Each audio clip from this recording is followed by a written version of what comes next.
ngumpul bareng teman, cari pengalaman sama teman-teman, sambil makan gorengan berasik-asikan sama kawan-kawan. Bukan cari lawan, control is number one. Happy, happy, happy ajalah, bernyanyi shalalalala. Cuek, cuek ajalah, oh shalalala. Assalamualaikum warahmatullahi wabarakatuh. Waalaikumsalam warahmatullahi wabarakatuh. Sebelum memulai pelajaran, marilah kita buka dengan bacaan Fatihah dengan harapan apa yang kita pelajari hari ini menjadi ilmu yang bermanfaat untuk kita untuk orang lain dan untuk semuanya. Al-Fatihah.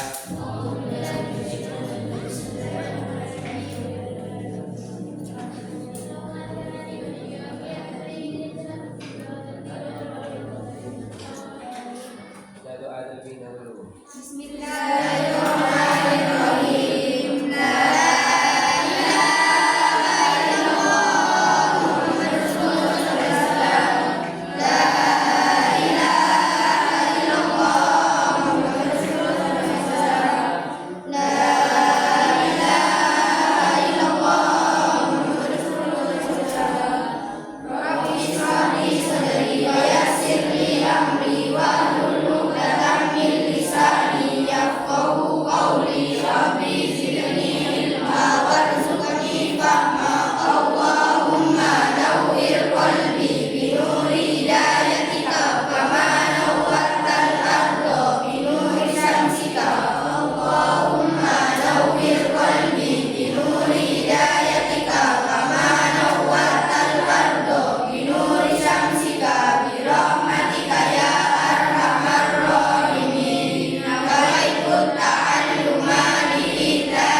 Sekarang pelajaran apa? Pelajaran Fikih. Silakan dibuka halaman 89.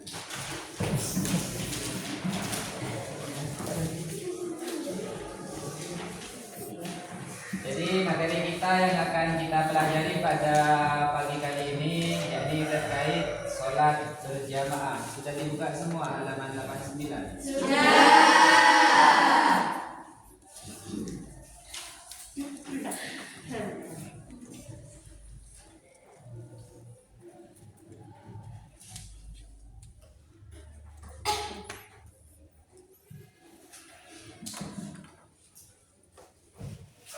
Sekarang yang tidak masuk siapa? Masuk semua.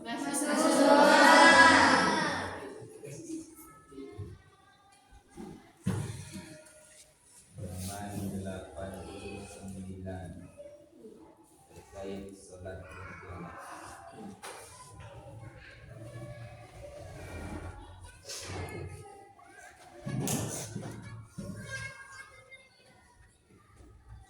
Jadi materi kita yang akan dibahas pada pagi kali ini terkait tentang sholat berjamaah, yang mana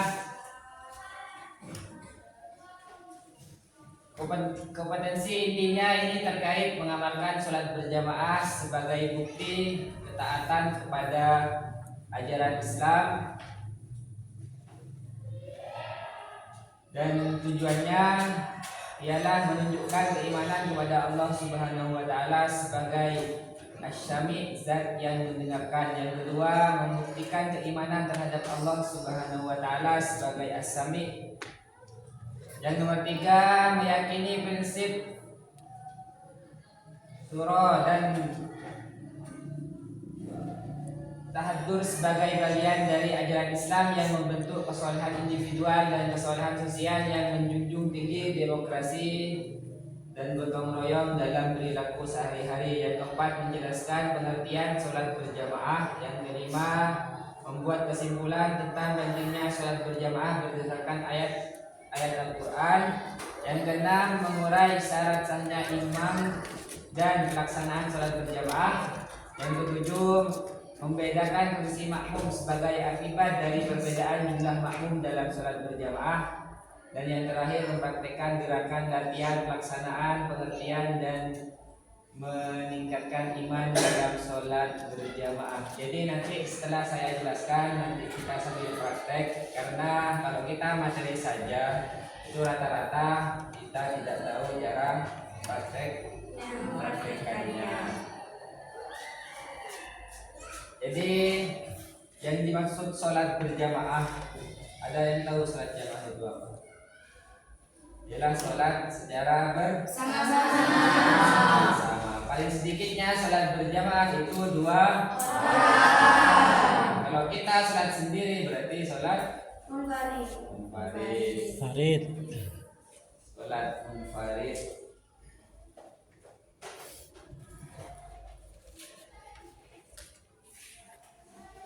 Jadi di halaman 89 itu sudah jelas.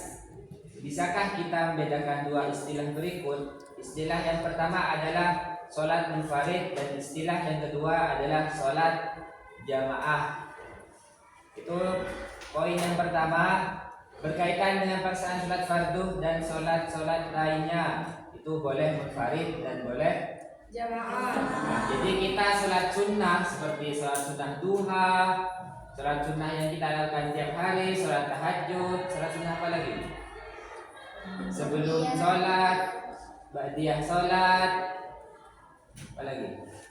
Idul Fitri, Idul Adha, dan lain sebagainya itu boleh dilaksanakan secara munfarid dan berjamaah. Yang kedua, melibatkan 2 orang atau lebih sebagai satu kesatuan. Itu ketentuan dari sholat apa? Sholat jamaah. Kalau sendirian itu berarti sholat munfarid. Kalau 2 atau lebih itu sholat jamaah. Jadi paling sedikitnya sholat jamaah itu 2 orang. Yang satu jadi imam, yang satunya jadi makmum. Ada yang berperan sebagai imam. Ini contoh dari sholat berjamaah. Nah, di sini siapa yang biasa jadi imam? Bisa jadi imam. Kalau seumpamanya ada laki-laki dan perempuan, itu yang menjadi imam adalah laki-laki. Kenapa kok perempuan tidak boleh jadi imam? Karena batal. Kalau seandainya 2 orang, laki-laki dan perempuan, maka perempuan itu tidak boleh menjadi imam. Yang boleh itu ketika perempuan bersama dengan perempuan. Ada yang berperan sebagai makmum. Ini merupakan kategori dari sholat berjamaah. Jadi setelah kita cermati tabel yang barusan disebut, bisakah kita membedakan antara sholat munfarid dan sholat jamaah? Jadi intinya dari sholat munfarid itu sholatnya sendirian. Kalau sholat berjamaah itu sholatnya berdua atau lebih. Kecuali dalam sholat Jumat, ini biasanya yang putra-putra kan kalau hari Jumat itu sholat Jumat itu paling sedikitnya adalah 40 orang. Jadi kalau belum sampai 40 orang itu sholatnya tidak sah. Kalau sholat yang lainnya itu minimal adalah 2 orang. Ada yang ditanyakan terkait takrif dari sholat berjamaah? Kalau nggak ada, saya lanjut ke dasar-dasar sholat jamaah.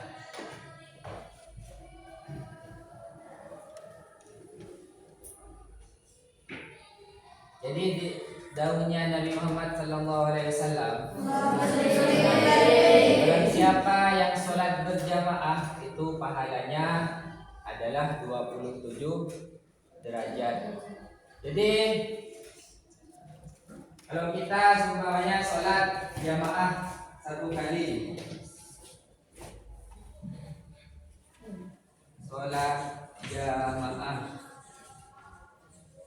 1 kali itu pahalanya 27 derajat.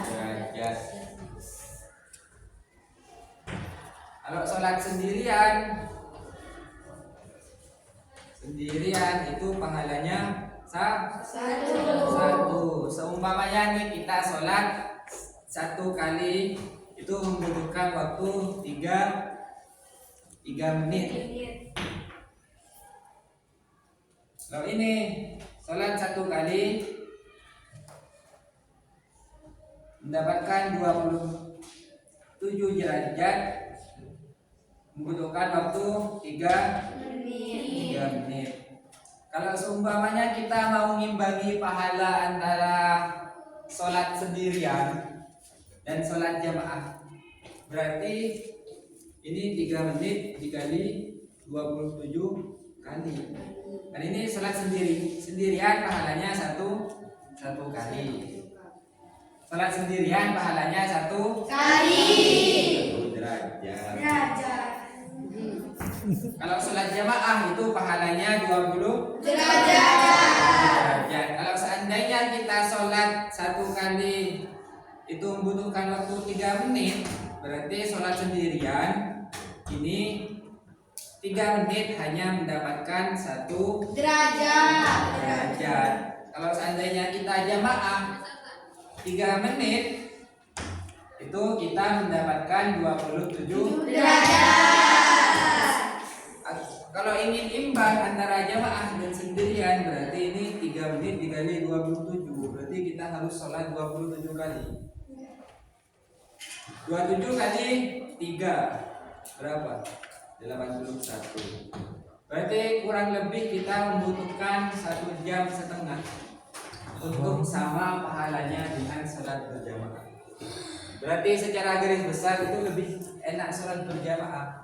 Dengan 3 menit kita sudah mendapatkan 27 derajat. Kalau seandainya kita sholat sendirian ini mendapatkan 27 derajat, kita harus meluangkan waktu 1 jam setengah. Lebih enak mana 3 menit dengan 1 jam? 3 menit. Berarti kita harus sholat berjamaah.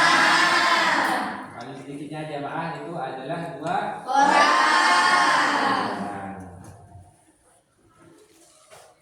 Yang sholat jamaah setiap hari siapa? Angkat tangan.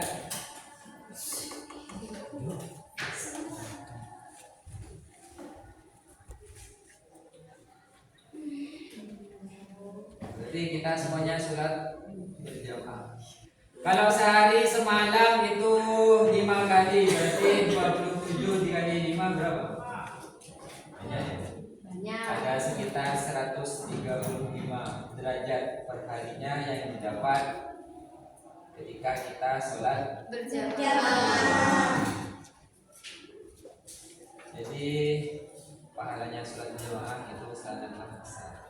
Sebenarnya ini dulu sebelum ketika waktu Isra Mi'raj kan sebenarnya sholat ini 50 kali.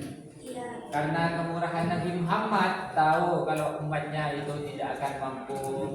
Kita kan suka santai-santai, suka rebahan, mana masih kerja, yang ibu-ibu masih masak. Jadi Nabi Muhammad itu negosiasi dengan Allah. Jadilah 5. Kalau seandainya kita sholat sehari semalam itu 50 kali, apa tak? Kalau kita sehari semalam itu sholat 50 kali. Jadi kita harus bersyukur menjadi umatnya Nabi Muhammad.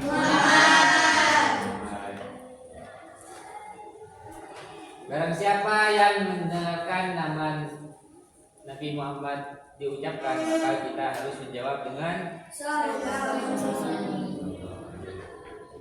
yang tidak menjawab termasuk orang yang Keren. kalian mau jadi orang pelit? Iya. Jadi meskipun anggaplah kita tidak punya uang pas-pasan, tapi kalau seandainya ketika nama Nabi Muhammad itu didengarkan atau diucapkan oleh orang lain, maka kita wajib Menjawab. biar tidak dikatakan Pelit. Allahumma sholli ala Muhammad.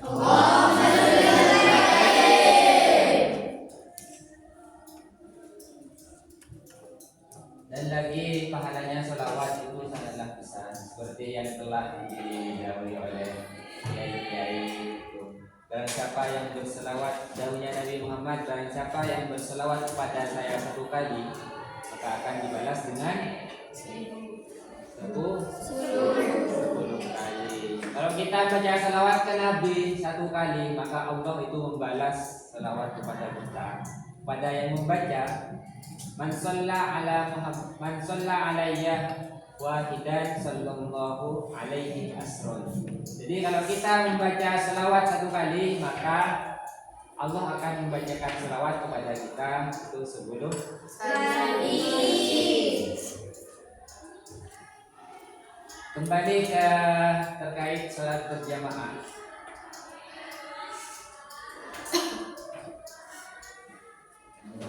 Ini yang poin yang nomor 3. Ini syarat sahnya imam dan makmum.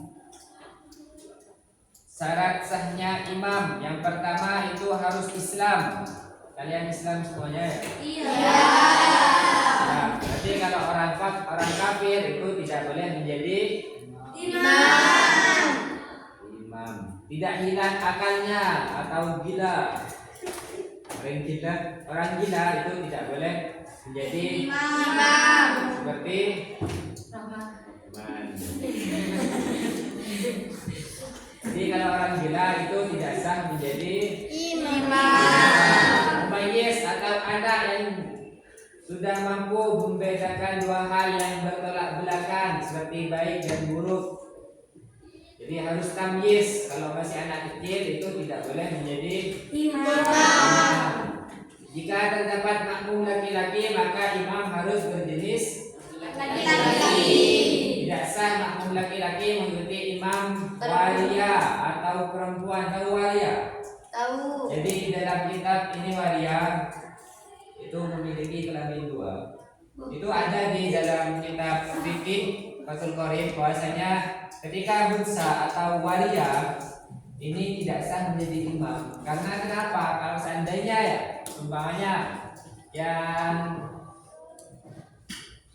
umpamanya si unsa ini menjadi imam terus makmumnya laki-laki, khawatir itu ketika unsanya jadi imam itu khawatir yang paling dominan itu laki-lakinya. Karena itu tidak jelas ini apa laki-laki apa perempuan, itu tidak sah menjadi imam. Yang sah itu unsa atau waria.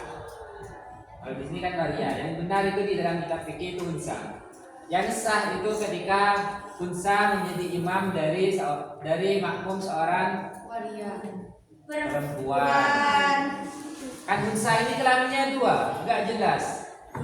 Ini yang aktif apa yang perempuan, apa yang laki-laki ketika menjadi imam. Itu suka gonta-ganti. Kadang yang lebih aktif itu yang alat kelamin laki-laki, kadang yang alat kelamin perempuan. Jadi kalau makmumnya laki-laki, seorang unsa itu sholatnya tidak sah. Kalau makmumnya perempuan itu sholatnya sah. Yang nomor 5, tidak berhadas kecil maupun besar, memiliki bacaan yang bagus dan mengetahui rukun-rukun sholat. Jadi terdapat 5 rukun qauli atau rukun berupa perkataan yang wajib kita keraskan. Yang pertama itu takbiratul ihram, yang kedua itu al-fatihah, yang nomor 3 itu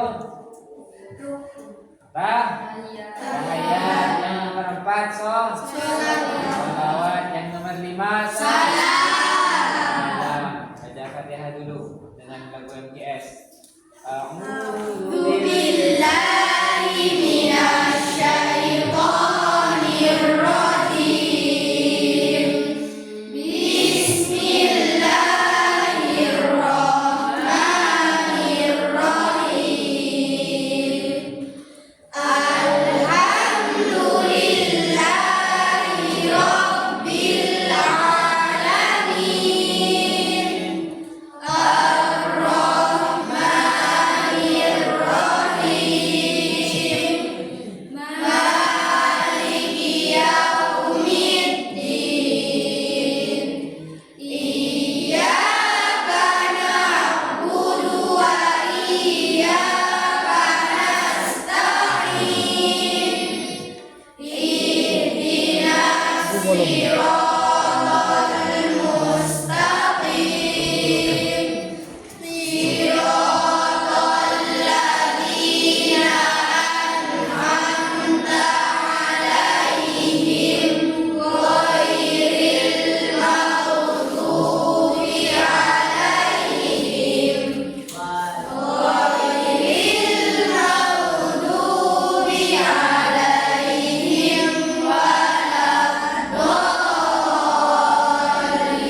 Jadi bacaan Al-Quran yang baik itu juga menentukan siapa yang pantas menjadi imam. Bukan tentang usia. Umpamanya ini ada orang umur 15 tak tahu ngaji, tidak tahu ngaji. Terus ada Satria Amin untuk 1 tahun pintar ngaji. Itu yang pantas menjadi imam itu seorang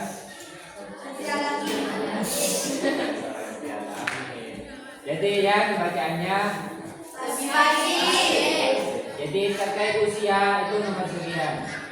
Jadi yang lebih diutamakan itu bacaan yang fasih. Terus syarat yang selanjutnya, pada waktu menjadi imam ia tidak dalam posisi sebagai makmum kecuali makmum masbuh. Jadi itu memang sudah menjadi imam. Terus sekarang syarat-syarat sahnya menjadi makmum. Yang pertama itu harus berniat menjadi makmum. Kalau seorang imam itu tidak wajib berniat menjadi makmum. Seorang imam itu tidak wajib berniat menjadi imam. Seorang makmum itu wajib berniat menjadi makmum. Kalau seandainya imam itu tidak berniat menjadi imam, itu sholatnya tetap sah, akan tetapi tidak akan memperoleh pahala yang 27 derajat. Jadi kalau kita ingin mempunyai pahala 27 ketika kita menjadi imam, maka kita harus berniat menjadi imam. Kalau makmum itu wajib berniat menjadi makmum. Kapan waktunya niat? Bersamaan dalam tempatnya niat di mana? Tempatnya hati mana? Ini mas ini. Punya hati. Kanan atau kiri? Tengah. Baru. Di kiri. Bawah. Usus. Di kiri. Enggak ya benar. Jadi yang nomor 2 terkait syarat sahnya sholat. Nanti kalian bisa tanya ke dokter ya, tempatnya hati itu di mana? Iya. Yang nomor 2 itu syarat sahnya itu harus Islam. Berarti kita sudah Islam semuanya, kita sah menjadi makmum. Yang nomor 3 tidak hilang akal seperti gila dan Tidur. Yang nomor 4 tamyiz. Kalian tamyiz semuanya? Iya. Yang nomor 5 sahnya berjamaah dilihat berdasarkan madhab yang dianut. Karena kita mengikuti madhabnya Imam Syafi'i, maka kita harus bermakmum kepada madhabnya Imam Syafi'i. Yang nomor 6, makmum tidak meyakini bahwa imam yang dipilih sedang dalam keadaan melakukan sholat qadha. Jadi harus sama-sama sholat qadha. Posisi makmum tidak lebih maju dibandingkan imam. Yang nomor 8, makmum dapat memperhatikan bacaan, gerakan, dan yang terakhir mengikuti imam dalam setiap gerakan dari awal hingga akhir. Ini biar tidak tidak ngambang. Coba saya minta bantuannya Agil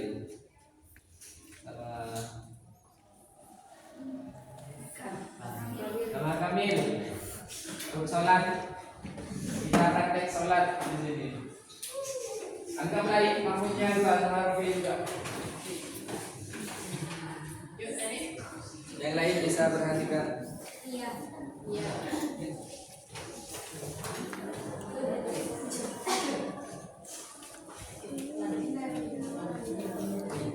Imam di depan. Oke.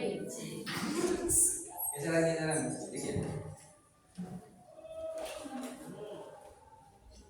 Hal pertama yang harus diingat, seorang imam itu harus berniat menjadi imam. Yang kedua, seorang makmum itu harus berniat menjadi makmum. Kapan harus punya niat? Bersamaan Dan takbiratul ihram. Coba takbir.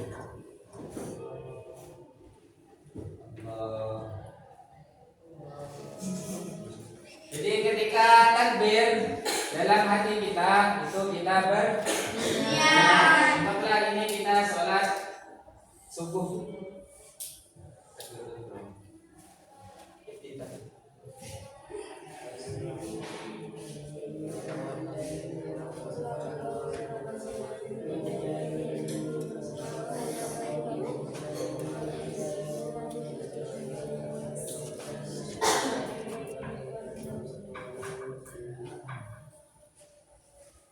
Terus yang kedua itu baca Fatihah. Tadi ketentuan imam juga harus bacaan yang paling fasih. Karena di sini yang paling fasih itu atas nama Agil, berarti yang pantas menjadi imam itu adalah Agil. Ayo baca Fatihah Agil. Bismillahirrahmanirrahim. Alhamdulillahirabbil alamin. Arrahmanirrahim. Maliki yaumiddin. Iyyaka na'budu wa iyyaka nasta'in. Ihdinas siratal mustaqim. Siratal ladzina an'amta 'alaihim ghairil maghdubi 'alaihim waladdallin. Amin. Bismillahirrahmanirrahim. Qul huwallahu ahad. Allahu samad. Lam yalid wa lam yulad wa lam yakul lahu kufuwan ahad. Jadi seorang makmum itu tidak boleh mendahului. Jadi harus nunggu imam turun dulu baru. Ayo itidal.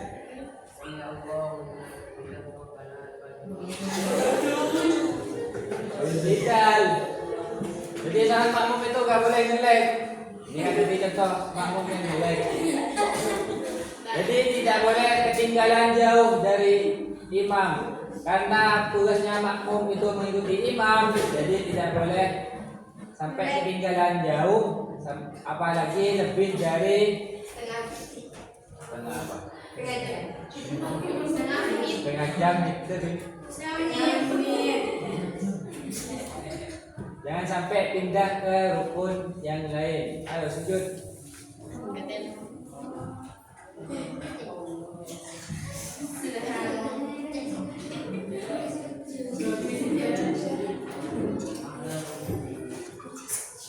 Allah.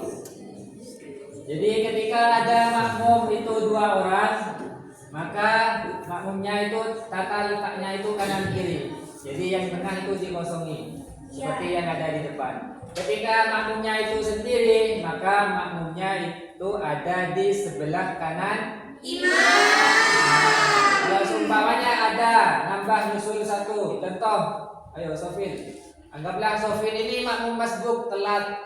Sofin dari tadi itu main layangan. Saya makan sabar ternyata diberi kamu. Jadi makmum masbuk. Berdiri lagi. Ayo Sofin datang jadi makmum masbuk. Jadi posisinya Sofin ini harus ada di Belakang imam. Nah, harus ada di sini. Jadi nanti makmum yang dua ini Mundur. satu langkah. Jadinya lurus. Jadi ketika ada makmum ketiga, ketika ada orang ketiga yang jadi makmum, itu menjadi imam besar. Yang awalnya itu di depan, yang dua itu harus ke belakangan atau mundur, nanti jejer yang rapi. Kalau seumpamanya pas ada makmum lagi, itu di mana? Belakang. Di kanan atau di kirinya? Daya kan? Bisa kembali ke tempatnya.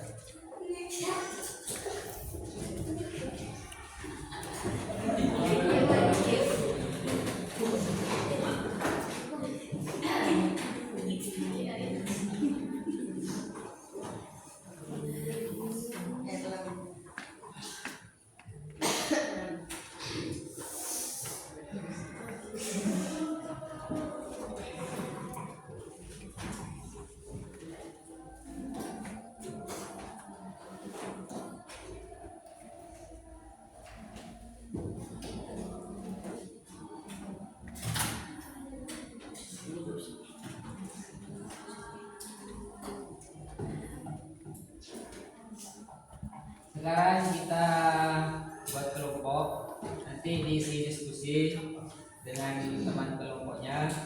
Ada 3 pertanyaan terkait sholat berjamaah. Biar enak, ini berbaris 1, 2, 3, 4, 5. Jadi 35 kelompok. Bisa pindah sekarang.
Nomor 1 yang perlu didiskusikan. 1. Apa hikmah dari sholat berjamaah? Jadi kalian nanti didiskusikan sesuai dengan kelompok, ditulis, nanti dikumpulkan. Apa hikmah dari sholat berjamaah? Hikmah. Apa yang kita peroleh atau hikmah? Enaknya sholat berjamaah itu apa? Banyak. Yang nomor 2, siapakah yang pantas menjadi imam? Siapakah yang pantas menjadi imam? Saya kasih waktu 5 menit. Ya, 2. Jadi nanti itu perwakilan dari kelompok itu maju ke depan membacakan jawaban ya, soal dan jawabannya. Satu-satu. Ya, satu kelompok satu yang maju ke depan.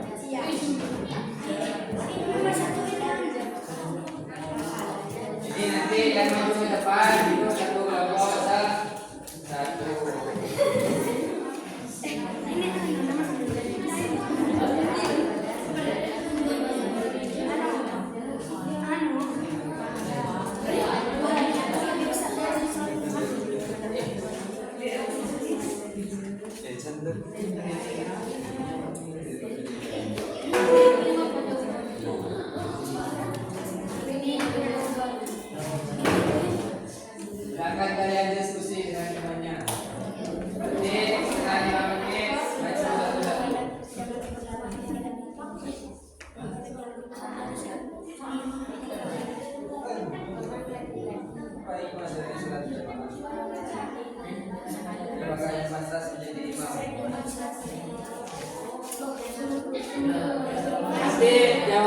paling bagus 2 dapat hadiah. Iya. Yang punya gantungan kunci.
Sudah. Ayo yang pojok dulu satu maju ke depan dibaca. Yang mana saja terserah.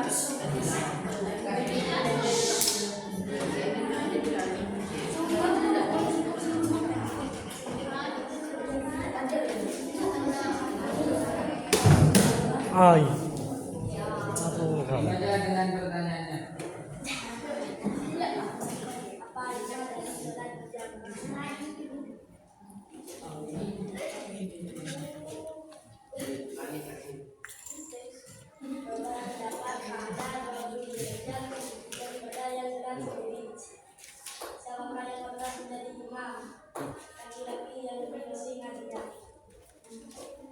Terus pokok selanjutnya di sini itu.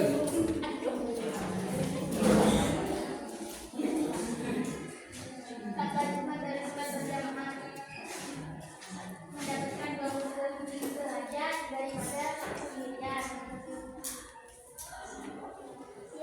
Siapakah yang memaksa menjadi imam? Ketika mana menjadi imam ialah setelah kita berbicara, harus menyiapkan, harus pasti mengajikan. Terus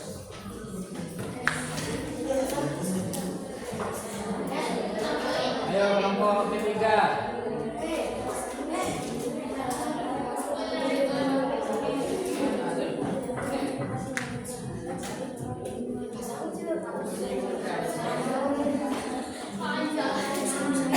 Apa hikmah dari sholat berjamaah? Sholat berjamaah ialah sholat berjamaah lebih besar pahalanya daripada sholat sendiri. Siapakah yang pantas menjadi imam? Orang yang fasih, orang laki-laki yang fasih menafikan bacaan Al-Quran. Terus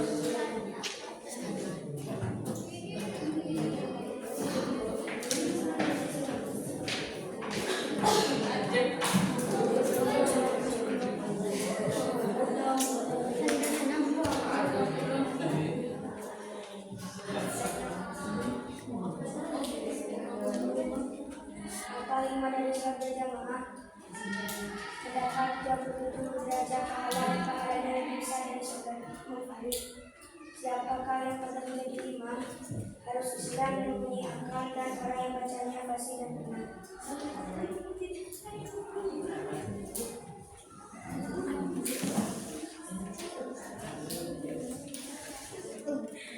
Apa hikmah dari sholat berjamaah?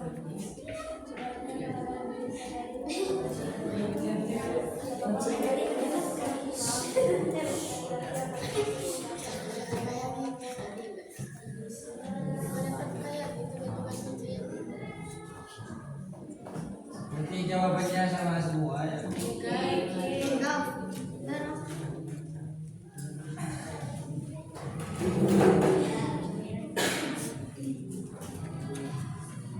Jadi saya absen terlebih dahulu.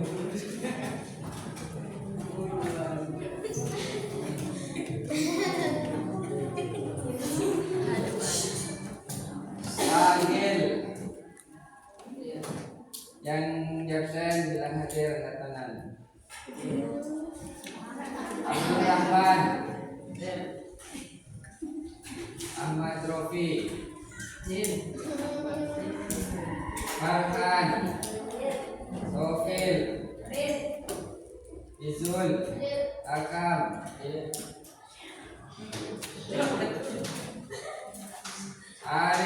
Hadir. Airin, Hadir. Putri, Hadir. Sofia,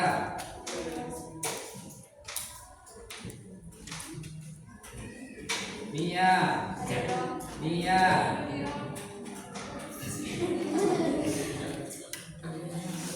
yang belum disebutkannya apa?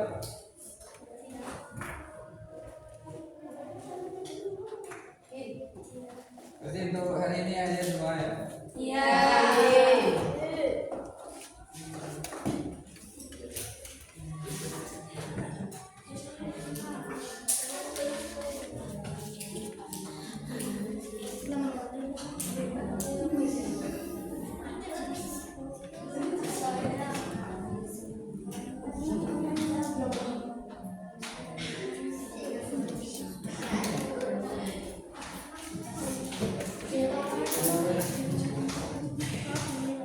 Jadi jika kita sebutkan pembelajaran hari ini bahwasanya salat berjamaah itu adalah bukan wajib, senang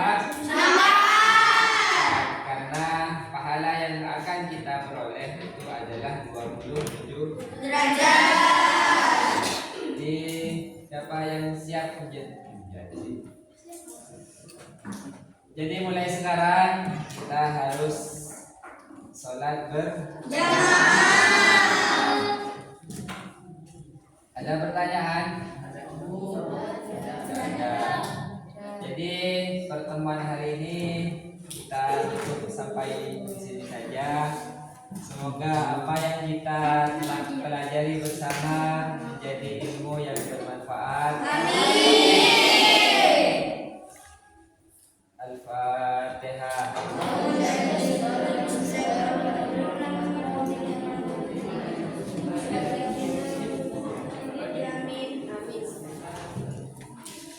Karena ini merupakan pertemuan terakhir, saya di sini sebagai mahasiswa PPL, mohon maaf yang sebesar-besarnya dari selama 40 hari ini menemani kalian dalam pelajaran fikih. Jadi karena ada pepatah setiap ada pertemuan itu ada Perpisahan. Jika ada perpisahan itu pasti tidak akan ada Pertemuan. Jadi dari saya pribadi mohon maaf yang sebesar-besarnya, kurang lebihnya mohon maaf. Ihdinas siratal mustaqim. Assalamualaikum warahmatullahi wabarakatuh.